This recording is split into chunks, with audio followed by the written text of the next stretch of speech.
Umabot sa higit 400 ang bilang ng mga nasangkot sa aksidente sa kalsada ayon po sa DOH. Sa Infanta, Quezon, tumagilid ang isang bus kung saan isang patay habang higit 20 ang sugatan. Nasa frontline na balitang yan si Bril Montalvo. Nakatagilid at wasak ang unahang bahagi ng bus na yan sa Marilaki Highway sa Infanta, Quezon nang abutan makuna ng video ng rider na ito. Ayon sa mga pulis, isa ang patay habang 27 ang sugatan sa disgrasya. Base sa investigasyon, masyadong mabilis ang takbo ng bus dahilan para mawala ng kontrol ang driver hanggang sa tumagilid ito. Agad isinugod sa ospital ang mga sugatan. Hawak na ng mga pulis ang bus driver na mahaharap sa kaukulang reklamo. Nag-shoot naman sa loob ng tricycle ang isang motorsiklo sa harap ng munisipyo ng Lupon, Davao Oriental.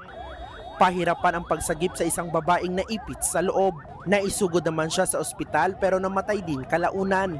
Dead on the spot ang rider ng motorsiklo.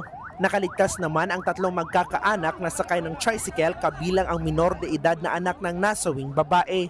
Base sa investigasyon, paliko ang trike sa munisipyo nang masalpok ng kasalubong na motor. Sa Davao City naman, 2 van ang nagsalpukan sa National Highway sa Barangay Catalunan, Pequeño. 4 ang sugatan sa disgrasya.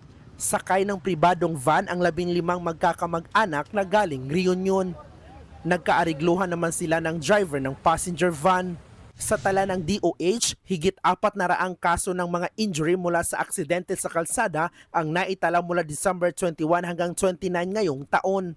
Karamihan ang mga motorsiklo at mga motorisang di gumagamit ng helmet o seatbelt. Kaya bukod sa tamang gear at seatbelt, paalala ng DOH, importante rin po na huwag uminom dahil kahit na anong dami ng alkohol ay nakakasira po ng ating judgment sa pagmamaneho. Nagbabalita mula sa Frontline, Bril Montalvo, News 5. Mga kapatid, Ed Lingaw po, maging maalam at may pakialam sa mga napapanahong balita sa ating bansa. Para sa mas malilimang pagtalakay at paghimay sa mga issue at headlines, mag-follow at mag-subscribe sa social media pages ng News 5.